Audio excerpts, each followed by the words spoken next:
No one showed up for my college graduation. My mom texted me, "Your sister's nail appointment is more urgent.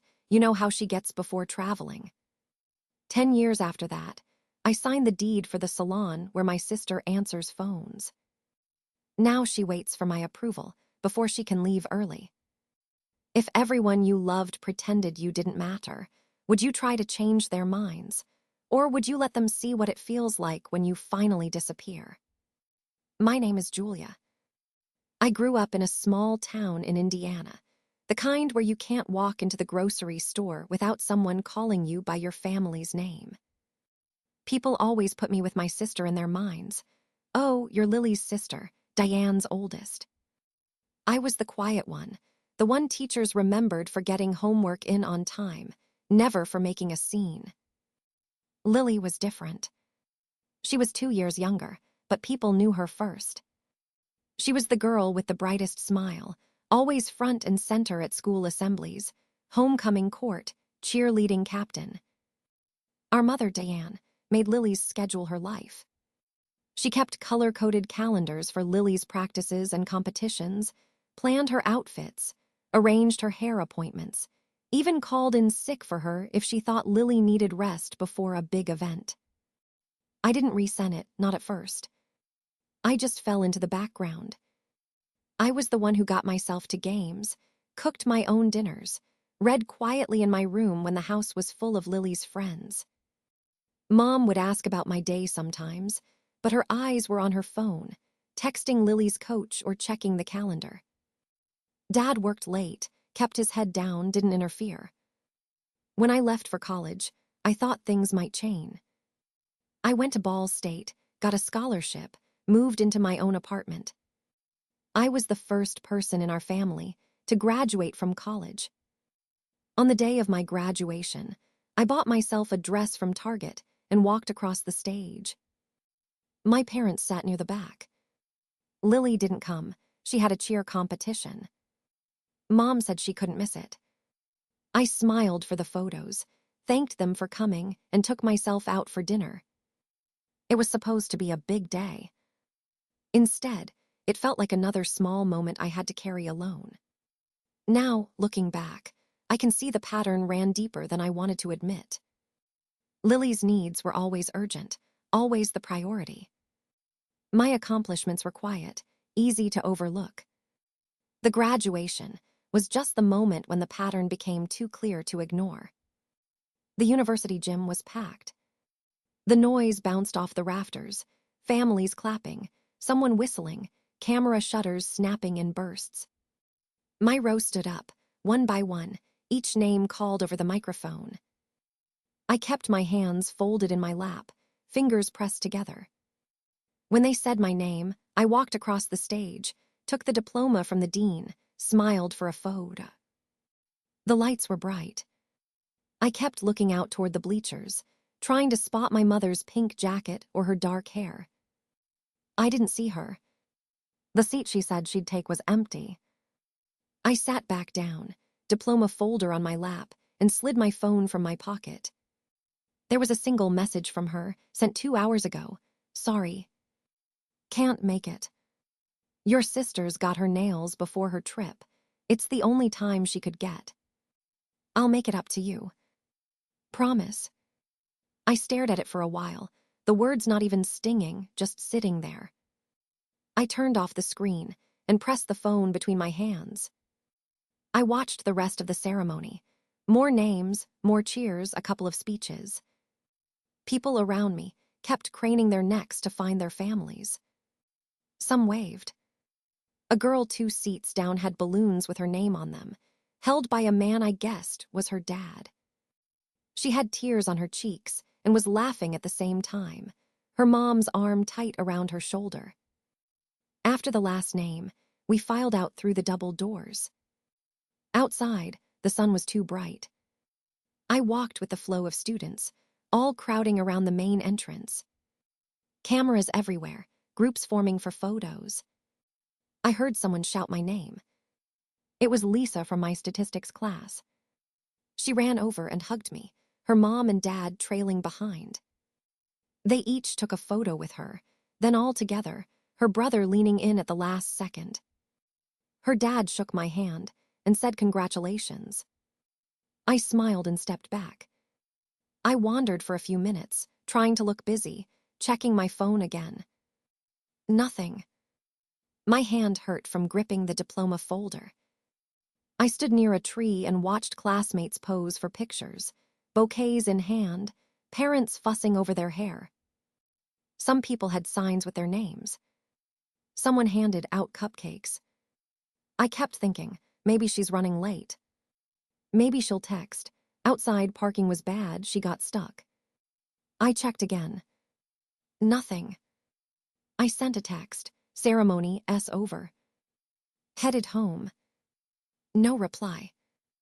I started walking.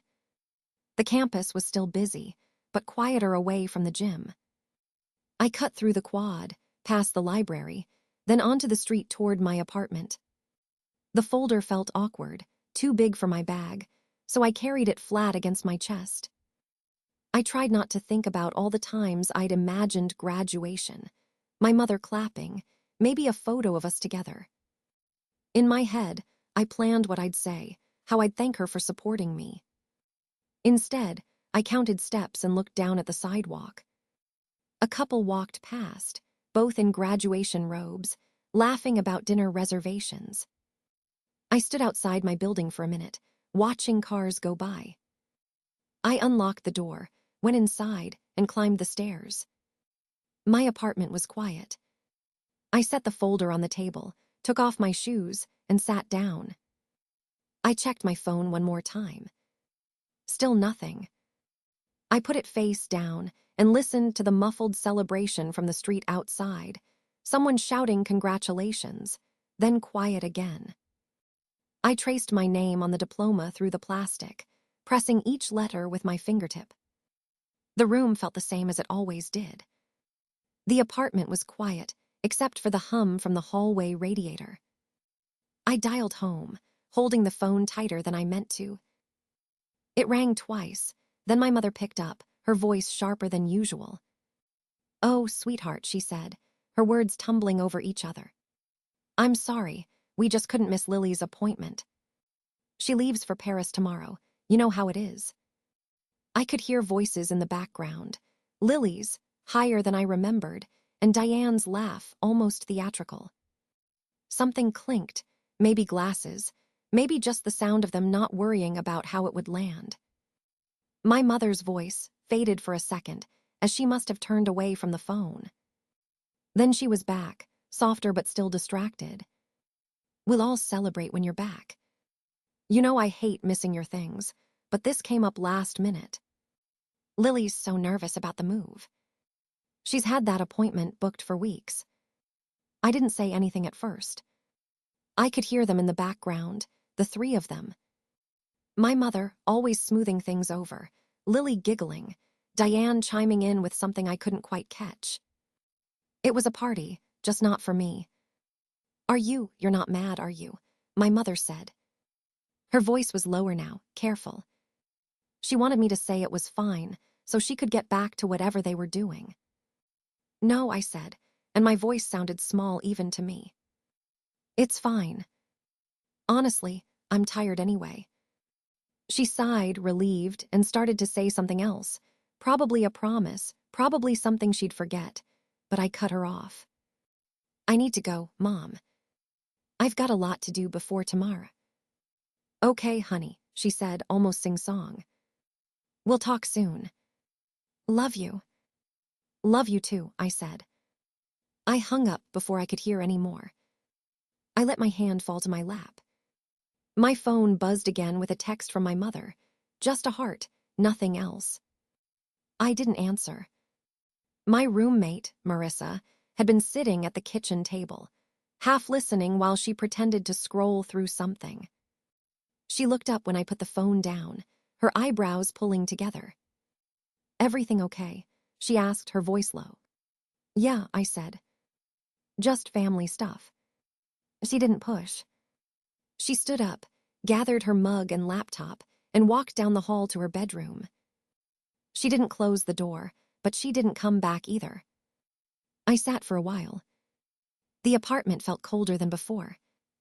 I tried to replay the conversation, to see if I'd missed something, some hint that things might be different if I'd asked, or fought, or just mattered more.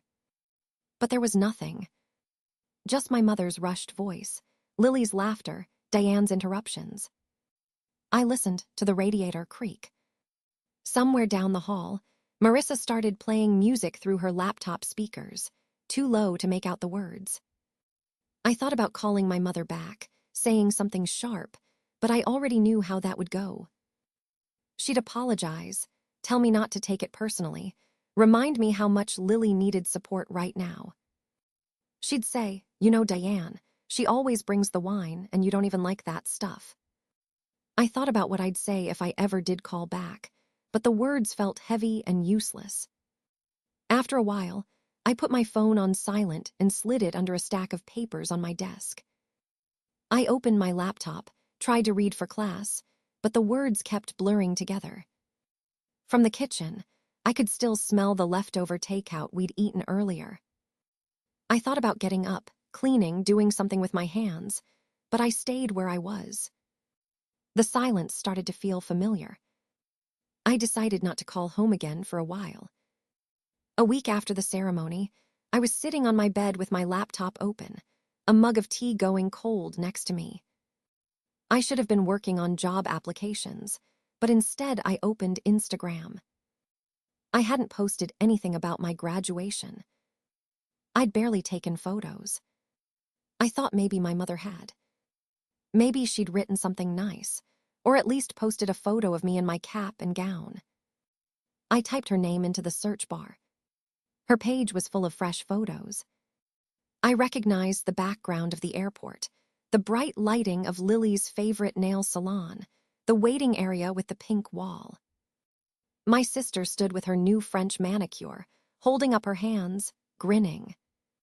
The caption said, "Getting my baby ready for the adventure of a lifetime." Another photo showed her suitcases stacked in the hallway, my mother's arm around her as they both beamed. The comments were full of hearts and good luck wishes. My mother replied to each of them. I scrolled down, looking for anything from the week before. There was nothing about my graduation. Not one photo. Not even a mention. I checked Facebook, the same. My mother had posted about Lily's trip, her packing, her excitement. There was a check-in at the airport Starbucks. No mention of me, or the graduation, or the fact that she'd missed the whole thing. I went back to Instagram. My aunt, my father's sister, had left a comment under Lily's nail photo. It was small, easy to miss. "Didn't Julia graduate this week?" I stared at it for a long time, my stomach tightening. I hadn't spoken to that aunt in months. I watched my mother's reply pop up, almost as if I'd summoned it. "We were so busy with Lily's trip. Julia understands." I didn't reply. I just sat there, scrolling the comments, reading the same thing over and over. Julia understands.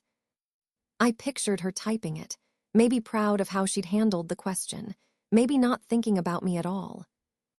I clicked on the likes, more family, some of Lily's friends, a couple of people from my mother's book club. Nobody had liked my aunt's question. I opened my own messages. Nothing from my mother. Nothing from my sister.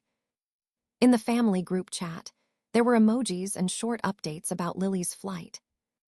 Someone posted a photo of her boarding pass. I scrolled up, looking for anything about my graduation. There was nothing. It was like it hadn't happened. I found myself checking my own camera roll. There was one photo from that day. Me in my cap and gown, holding my diploma, standing next to a friend's mother. My own mother wasn't in the picture. She hadn't even asked me to send her a photo. I put my phone down and lay back on the bed, staring at the ceiling. I thought about what it meant, not just that she'd missed my graduation, but that online, to everyone who followed her, it hadn't even happened. I was invisible. My absence wasn't an accident. It was deliberate. She'd chosen not to mention me. I thought about all the times my mother had posted about Lily, her dance recitals, her birthdays, her high school acceptance. There were albums for every milestone. For me, there was nothing. I pulled up my own Facebook page. The last thing my mother had posted about me was 3 years ago, when I got into college. Even then, the caption was short. I remembered thinking at the time that it was fine, that maybe she just didn't like to post much. Now it felt different. I got a new message in the family group chat. My mother sent a photo of Lily waving from the airport gate. Underneath, she wrote, "Proud of you, sweetheart." Everyone responded with hearts and clapping emojis. I didn't reply. I closed the chat. I looked around my room at the leftover decorations from my graduation, the card from my friend, the cheap bouquet. I realized that I hadn't just been pushed aside. I'd been erased. It felt quiet. It felt final. I sat with it for a long time, not moving, letting the silence settle. I moved to Chicago a month after graduation. I remember the drive, my old Honda packed to the roof, the back window blocked by boxes. My apartment was a studio with a view of an alley and a heating system that rattled at night. I didn't know anyone. My first job was an analyst position at a mid-size firm downtown. The work was long hours, spreadsheets, numbers that blurred together. I liked that I could stay late, that no one expected me home for dinner. I kept my head down and watched the partners, the way they talked to each other, the way they never raised their voices.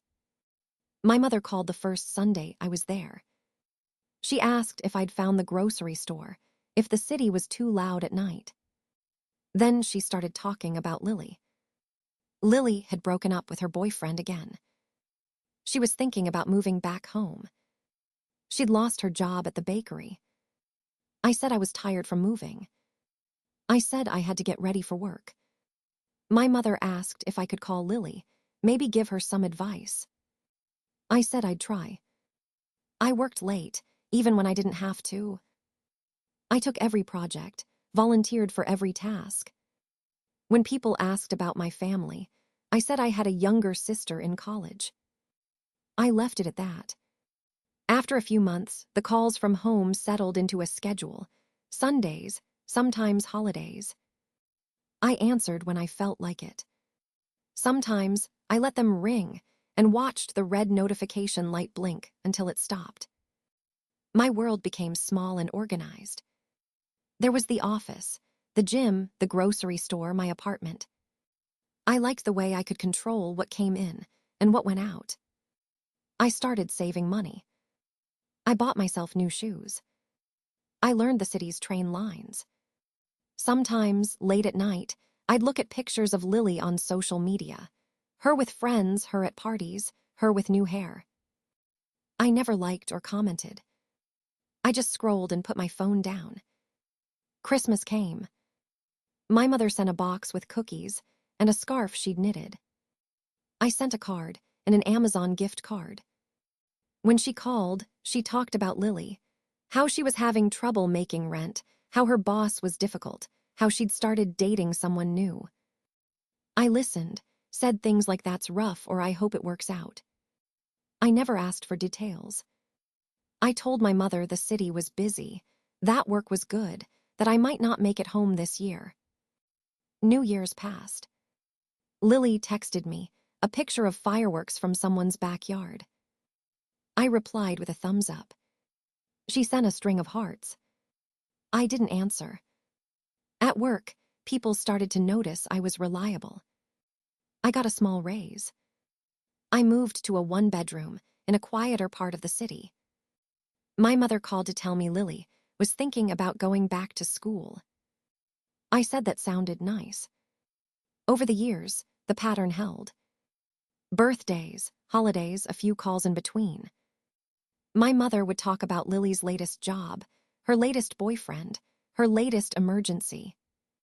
I sent cards and polite gifts, never anything too personal, never anything I'd miss. I stopped expecting them to ask about me. I stopped expecting anything at all. There were times when I'd see families together in the city, mothers and daughters shopping, sisters laughing. I'd feel something press down on my chest, but it passed. I told myself I was busy. I told myself I liked my life the way it was. The distance became normal. When I visited home, which wasn't often, everything felt rehearsed. We sat around the kitchen table. My mother asked about my job. Lily showed me pictures on her phone. We didn't talk about the past. We didn't talk about anything that mattered. I left early, said I had work in the morning. The calls kept coming, always about Lily. I answered less and less. I sent gifts on autopilot. My mother thanked me, told me Lily was grateful, too. I never asked if she meant it. I didn't care. I had my own life, my own routine, and I kept it that way. I took the early train that Sunday. It was still dark when I left the city. By noon, I had made the rounds. Grocery store, pharmacy, dry cleaner. The house felt smaller than I remembered, colder. My mother was at work, so I walked out again, trying to fill the hours. That's how I ended up on Main Street, staring at the pink and gold sign for Luxe Tips.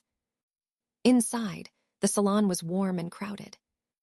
The smell of acetone and cheap perfume hit me. Women sat with their hands outstretched, chattering or scrolling their phones. I almost turned around, but someone called my name. "Hey, is that you?"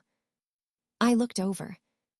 Lily was behind the counter, half hidden by a rack of polish. Her hair was pulled back, roots showing. She wore a pale blue smock and a plastic badge with receptionist, printed crookedly across it. I smiled. "Hey, Lily." She looked me up and down, then forced a smile. "Didn't know you were back. How's the big city?" "Busy," I said. "Just here for a few days." She nodded, glancing at the appointment book. "You need your nails done." I shook my head. "Just running errands." Thought I'd say hi. She shrugged. "It's not glamorous, but it pays the bills," she said. Then she laughed. "Well, sort of." I glanced at the desk, where a stack of envelopes sat under her phone. The top one was a pay stub, half hidden. I recognized her handwriting on the torn flap. I let my eyes move down, catching Diane's name listed in the emergency contact box. Something flickered in Lily's face when she noticed me looking. "It's not forever," she said, softer. "Just until something else comes along." I nodded. The phone rang. Lily picked it up, voice flat, "Luxe Tips, how can I help you?" She scribbled something in the book and hung up. I leaned on the counter. "How's your mom?" She hesitated. "Same as always. Working too much. Still with Diane." I waited, but she didn't add anything. The room felt smaller. She fidgeted with a pen. "I thought I'd be out of here by now, you know. College, real job, all that. But stuff happens." I looked at her hands. 2 nails were chipped, the polish uneven. She caught me looking and tucked them away. I said, "You'll figure it out." She shrugged. "I keep saying that. Not sure I believe it anymore." A woman called from the pedicure chairs. Lily excused herself. As she walked away, she didn't meet my eyes. I heard her laugh with the client, but it sounded forced. A younger girl slid behind the counter and looked at me. "You waiting for someone?" "No," I said. "Just leaving." I stepped outside. The cold hit me. I stood on the curb, looking through the glass. Lily moved from desk to chair, head down, voice low. 5 years ago, she'd talked about moving to Chicago, studying fashion, getting out. Now she was here, same town, same circles, Diane's name on every form. I walked back to my car, groceries digging into my palms. The engine took a while to turn over. I sat for a minute, watching people pass, thinking about the pay stub, the chipped nails, the way she wouldn't look at me. For the first time, I felt something like pity. But I drove away and didn't look back. Chicago felt different when I got back. Quieter, even though the city never is. I went back to work on Monday and didn't mention anything to anyone. Not about the weekend. Not about Lily. Not about the salon. I sat through meetings and watched people talk about software launches and client deadlines.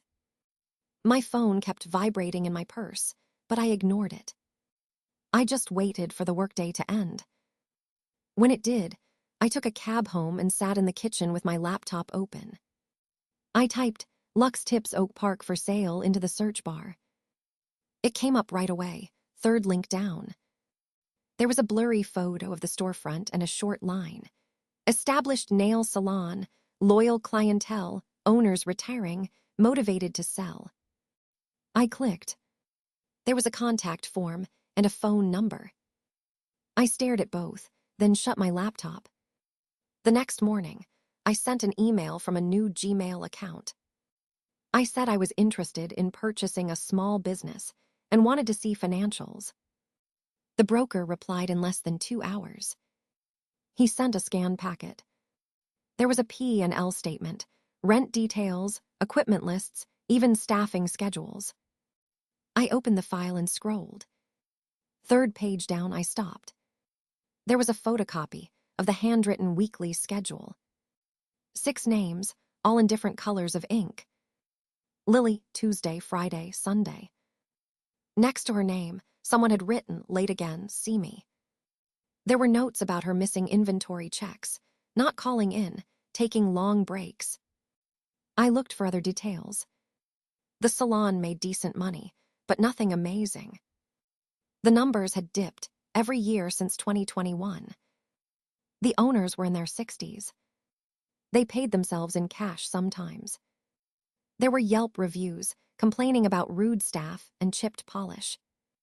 I replied to the broker, asked if the owners were willing to entertain an offer from a private buyer, no agents.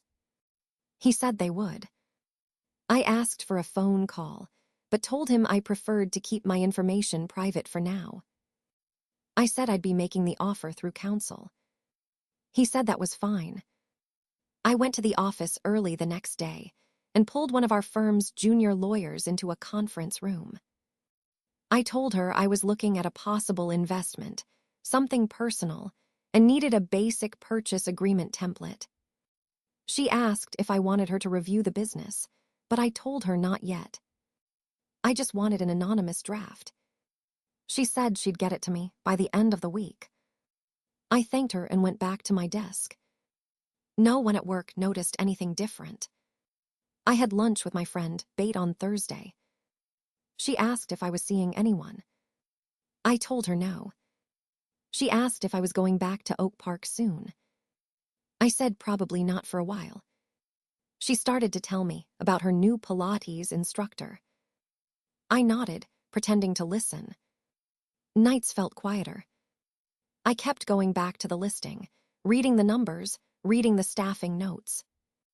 I kept looking at Lily's name, the little notes in the margin.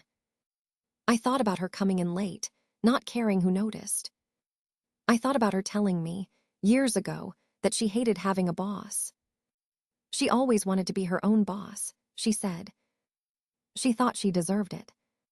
I didn't tell anyone about the offer. Not my parents. Not my friends. Not even the lawyer, beyond what she needed to know. I started running numbers on a spreadsheet, seeing how much I'd have to put down, what the monthly payments would look like, how long it would take to break even. I wasn't sure if I'd go through with it. But the idea was there. It settled in the back of my mind. Cool. Steady. Not a fantasy or a threat.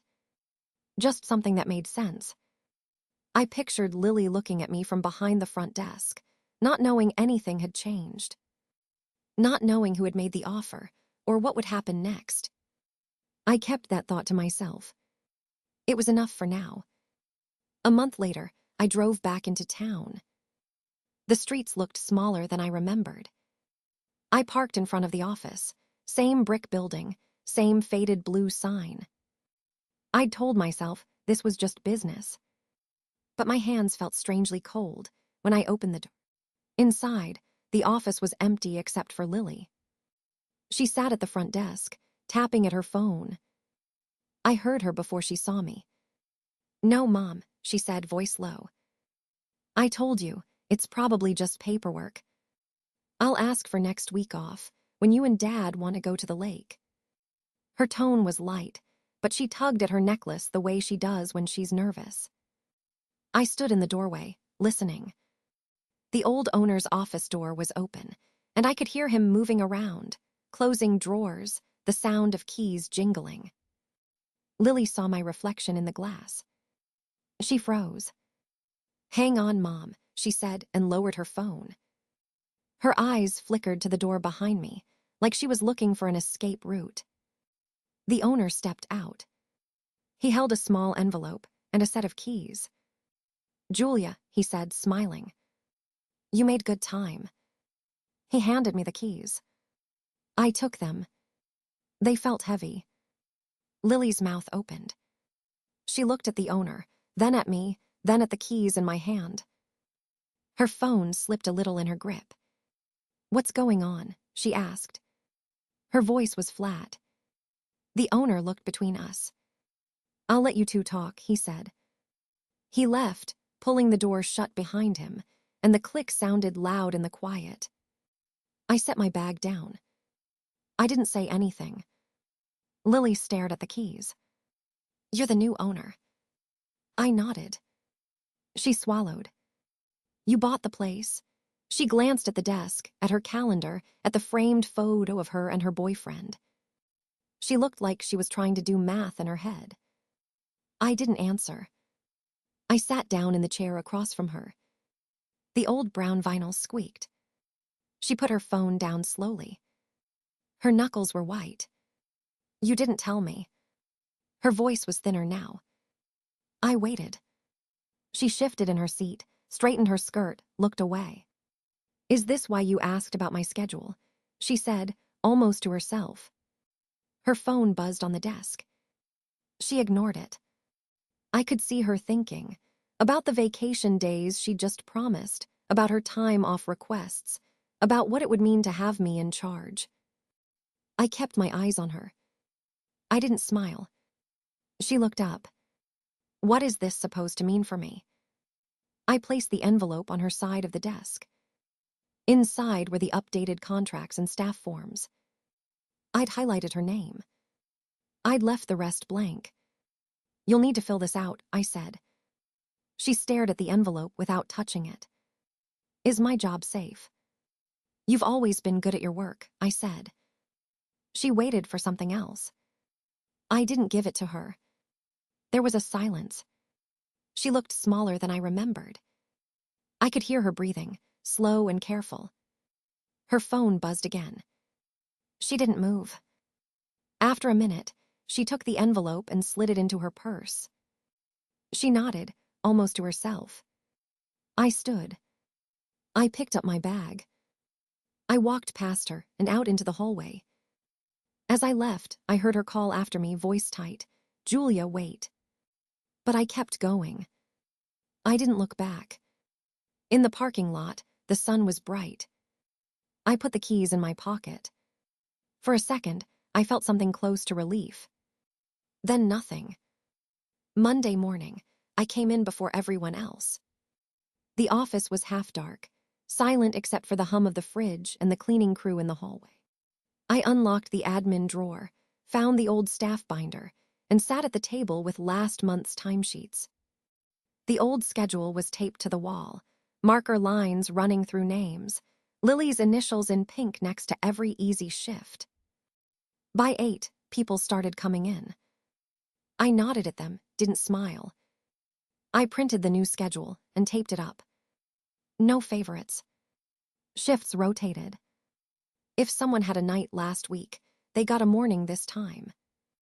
It was all by the book. Lily drifted in at 10, sunglasses on, coffee in hand.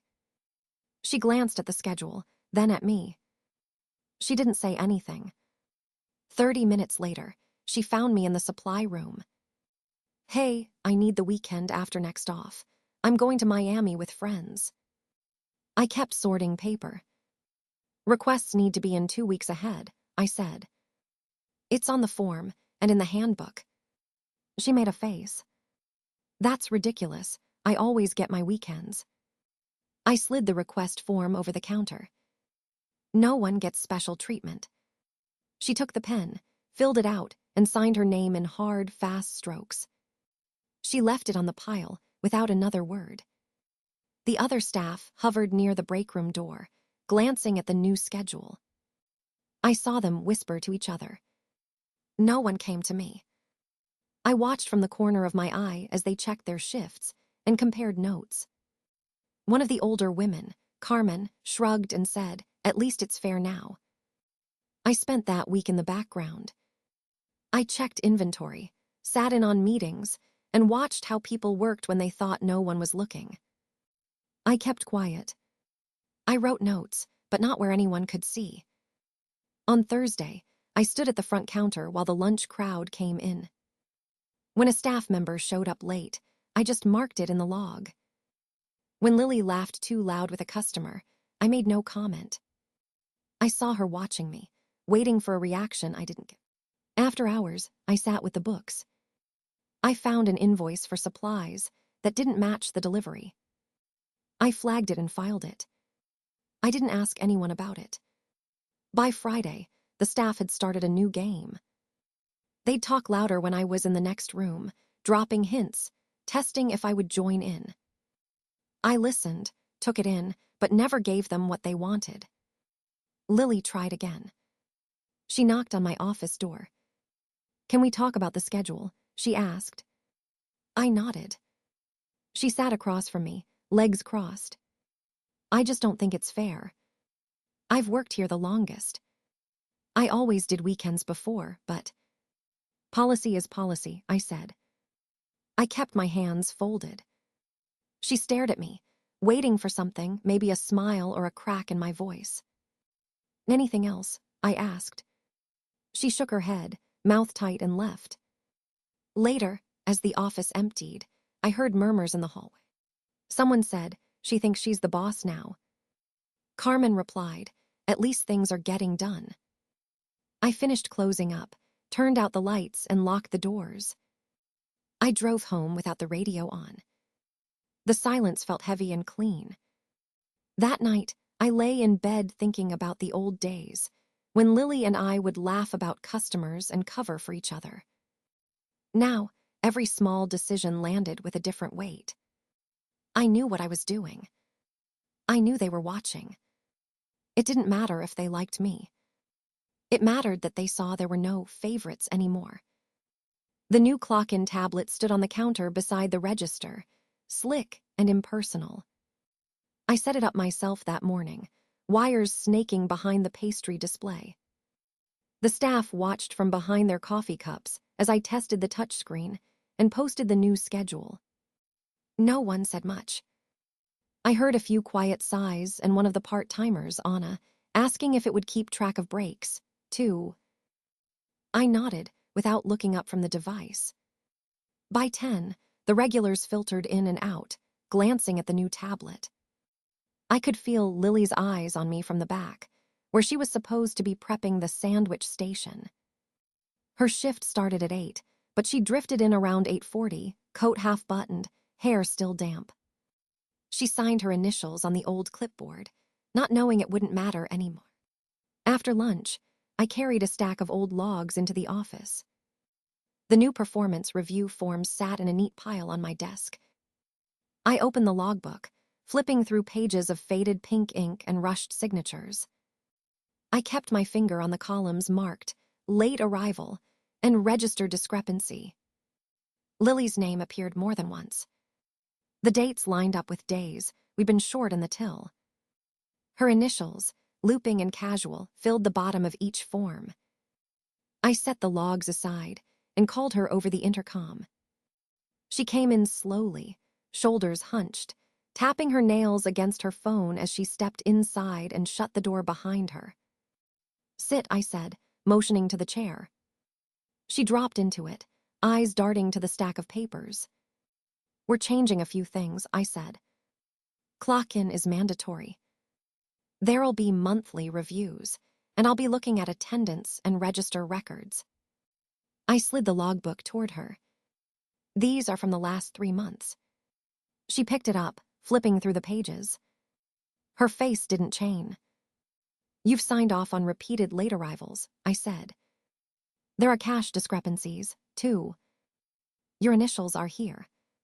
She shrugged, not looking at me. "It's been busy. Sometimes I forget. The register's old. I always fix it, don't I?"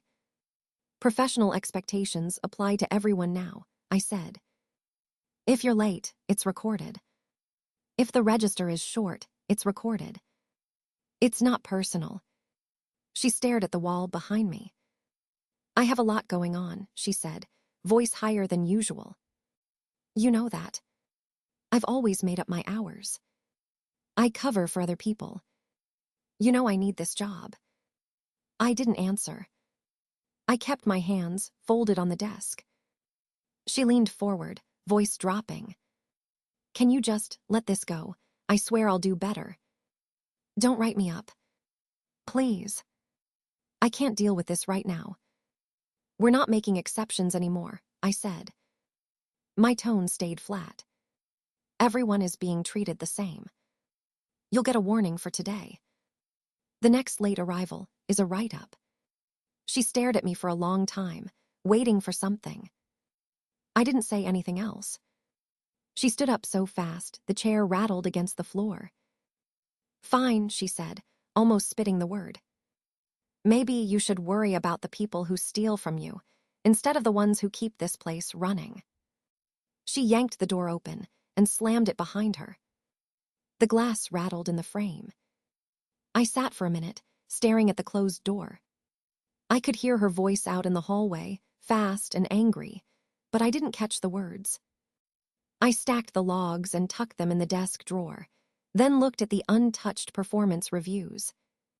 The room felt smaller than it had that morning. Outside, the cafe sounded normal, mugs clinking, the coffee grinder running, someone laughing at a table near the window.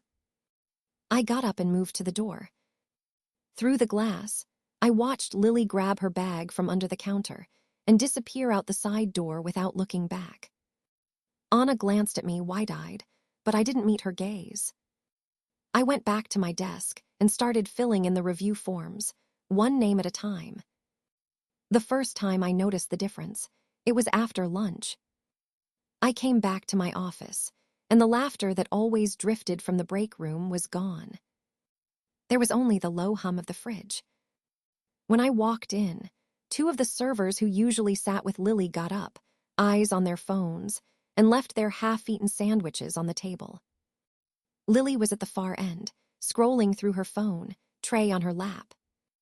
She didn't look up, but I could see her jaw was tight. Dee started wearing her hair pulled back. No makeup. People started addressing her differently. Jenna, who was always quick with a joke, suddenly went quiet if Lily walked in. Even the line cooks, who never cared about drama, kept their heads down. I heard one of them say, "So she's the owner's sister. That's why she's still here." The other guy just shrugged. That afternoon, I was going over payroll when my phone started ringing.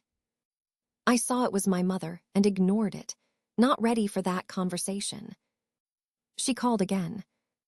The third time I answered. Her voice was sharp, almost shaking. "How could you do this?" she said, "to your own sister." "What are you talking about?" I said. "She's still working here." "You humiliated her," she said. "People are talking." I told her, "Lily works here like anyone else, and she's treated like anyone else." I heard her draw in a breath, ready to say more, but instead she just hung up. I sat back in my chair for a minute. My hands were cold. I checked my email, then the staff schedule, and saw Lily's name for the closing shift. She hadn't asked to swap or leave early, not once that week.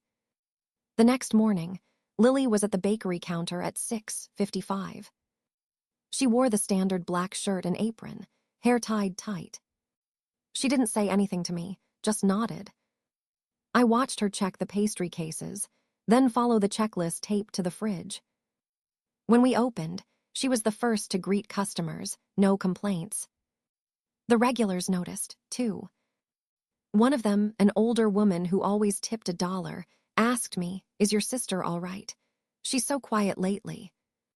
I told her she was fine.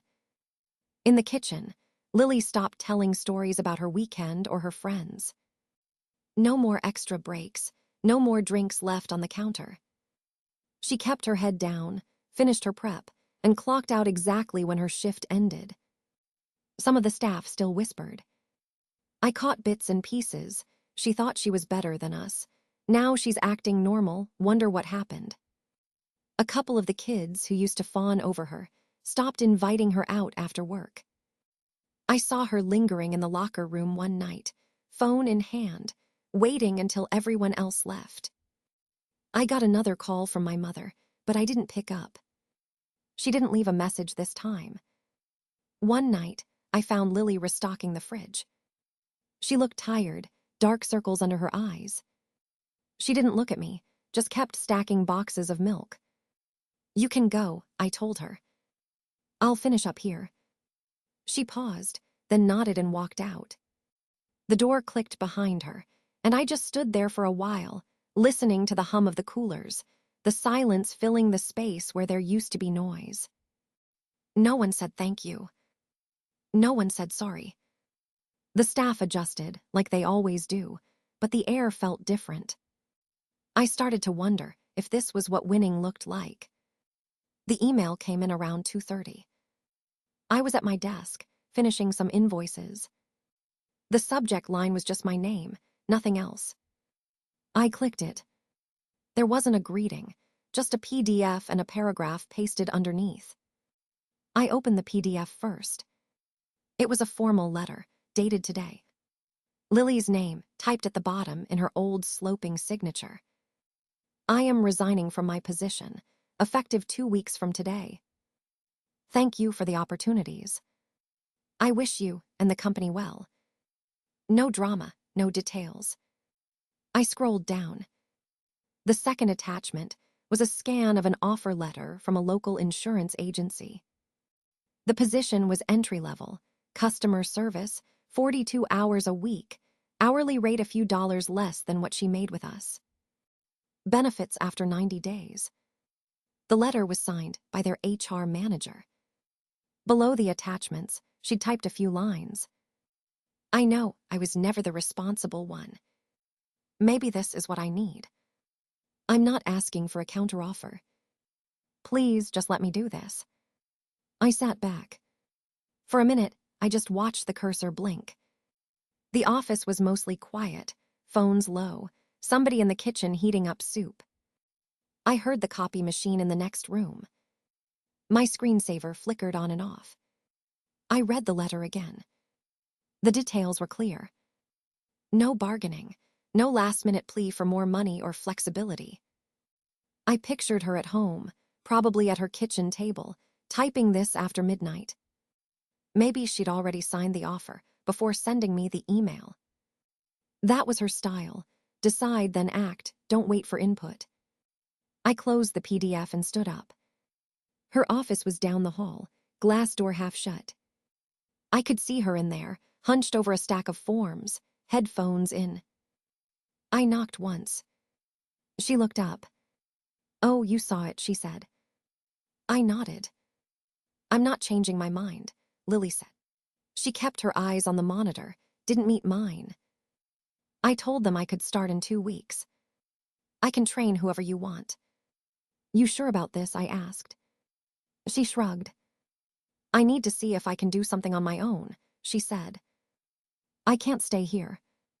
"It's not your fault." Her voice sounded flat, not angry or sad. I watched her clear a space on her desk, stacking loose papers into a neat pile. I remembered when she used to leave everything scattered, always rushing out at 5. Now she was careful, precise. "I won't tell anyone until you're ready," I said. She nodded, still not looking at me. I went back to my office. I forwarded her resignation to HR. My hands felt heavy on the keyboard. There was nothing left to negotiate, nothing to fix. She had already decided. For the rest of the afternoon, I kept waiting for her to come in and ask for advice, or to change her mind. She went about her work, answering emails, sorting files, making a list of clients she'd need to hand off. At 5, she left quietly, no announcement, just a wave at the front desk. As I packed up my own things, I saw the printout she'd left on my chair. Not the resignation, but a note in her handwriting. "Thank you for always covering for me, but I'm done needing that." I held it for a moment, then folded it into my pocket. The office was quiet, except for the hum of the lights. I shut everything down, locked the door behind me. I unlocked the door at 7 on the dot. The air smells like product and coffee, quiet without the usual chatter. I turn on the lights, check the windows. We used to joke about the ghosts of old perms lingering in the corners. Today, there's only silence. The front desk computer blinks awake. I take my time, reviewing the day's schedule. There's a little thrill when I see Lily's name gone from the calendar, replaced by a blank space that looks bigger than it is. The other stylists' bookings look good, a few regulars, some walk-ins. Nothing unmanageable. I walk back to the break room. No one has arrived yet. I pour myself coffee, black, and stare at the fridge where Lily used to tape up those dumb motivational quotes. There's a faded one left, curling at the edge. Good vibes only. I peel it off and toss it in the trash. The first stylist, Carla, comes in early. She nods at me, more relaxed than usual. Her voice is normal, not tight and careful. "Morning." She doesn't ask about Lily or what happened last night. She just sets down her bag and starts mixing color for her 9 o'clock. By 8, everyone's in place. There's no whispering, no glancing at the door, no tension around the coat hooks. I overhear someone laugh, sharp and real. When the phone rings, it's a client rescheduling, not my mother. I check the caller ID anyway. Nothing from her. I go to my office, door open. The desk is neat except for Lily's final time card, still unsigned. I look at it for a minute. Her handwriting is careless, as if she already knew she wouldn't be back. I sign off the hours, file it under terminated, and pull her personnel file. Her emergency contact is blank. There's no note, nothing left behind except a pair of cheap scissors she always complained about. I put her file in the locked drawer. The click sounds louder than usual. I sit back in my chair and listen to the background noise. Dryers, snippets of conversation, someone humming along to the radio. It's normal, but the normal feels different, like a window opened after a long winter. No one comes to my door. I don't hear from my mother. No angry texts, no explanations, no guilt. I check my phone every hour anyway. At 10, I text the payroll company to confirm Lily's last check. It takes 2 minutes. I look out at the salon floor. Carla is helping a nervous teenager pick a hair color. Maria is folding towels, humming. The new girl, Jess, sweeps up without being asked. The place runs smoother.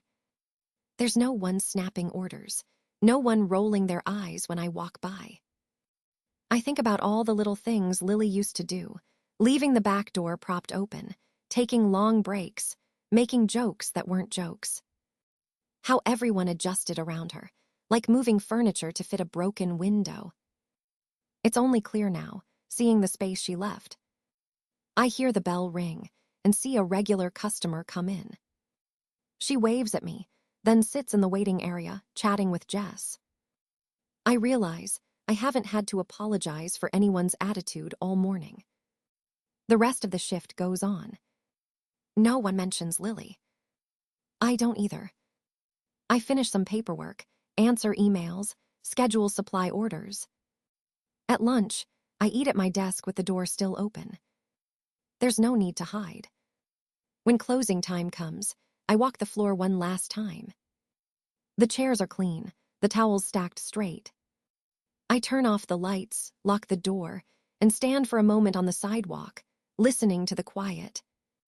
The street is just as busy as ever, but I feel like I'm on the other side of a wall. I go home without checking my phone again. I don't expect any calls. The salon will open again tomorrow. I'll update the schedule, remove the extra shift blocks, and start interviewing replacements. But tonight, there's nothing left to fix. I started coming in early to the salon, unlocking the door before sunrise. The quiet felt different. I got used to running the books myself, answering calls, managing appointments alone. I learned who to trust. I hired a new receptionist named Carla. She was older than Lily, careful, kept her head down and her hands clean. The regulars noticed the change. I started getting more walk-ins. People stayed longer, chatted, brought their friends. Lux Tips turned a profit for the first time in years. I paid off the last of the debts. There wasn't anyone left to tell about it. My mother stopped calling after the meeting. She didn't send a birthday card. No one asked about Lily anymore, not even my aunt. I sent out holiday cards that winter, out of habit. Most came back unopened. I threw them away without reading the names. The silence became routine. I ate dinner at the kitchen counter, standing up. I stopped checking my phone for messages at night. I spent money on new towels and better chairs for the salon, nothing else. I walked home in the dark and locked the door behind me. I saw Lily's face a few times, on the street, I thought, but it was never her. I stopped talking about her to clients, even when they asked. It got easier to say nothing. The work filled the space she left. I didn't have to plan around anyone else's schedule. The keys were mine. The money was mine. No one else's choices mattered. For the first time, I understood what it meant to be alone, and it didn't feel like punishment. It felt like a room with the windows open. 6 months have passed. The salon is quieter on weekday mornings now. I start my days early, unlocking the door before anyone else arrives. The mirrors always seem cleanest at that hour. I still catch myself looking, checking for something I can't name. Today my phone vibrates. There's an email from Lily. Just a line or two. She says she's okay. She thanks me for the chance to work here. I read it twice. My reply is short, good luck, take care. I close my laptop and don't open it again. Sometimes I think about the night of the awards. The empty auditorium, my heels echoing on the floor after everyone left. All those faces, some friendly, some not. I stood on stage and felt smaller than I ever had. Now I stand in my own space, surrounded by the tools I chose, the music I like, the clients who come because they want to. The old fears still visit, but they don't stay as long. I don't owe anyone explanations anymore. There's no one left to impress. I catch my reflection in the glass, shoulders straight, hair swept back, nothing hidden. I look at myself the way a stranger might. I don't flinch. The team has changed. Some people left, some stayed. New faces come in. The cycle keeps turning, but it doesn't touch me the way it used to. I walk across the floor, flicking off lights, feeling the weight of my own keys. The stage is mine now, even when the seats are empty. I don't wait for applause. I don't need it. Looking back, the hardest part wasn't what they did. It was seeing how little it meant to them when I called it out. Would you ever let people like that back into your life after they chose themselves over you? Not just once, but over and over. Or do you think there's a point when you stop trying to explain and just quietly step away for good? I've heard people say family is everything, but sometimes family is the first to show you what you're worth to them.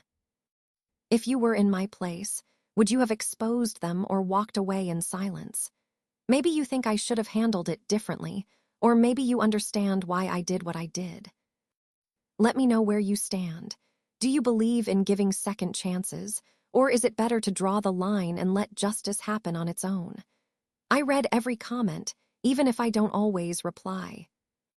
If you want more stories like this, subscribing and liking helps more than you think. And if you know someone who's been through something similar, feel free to share. What would you have done if it was your family?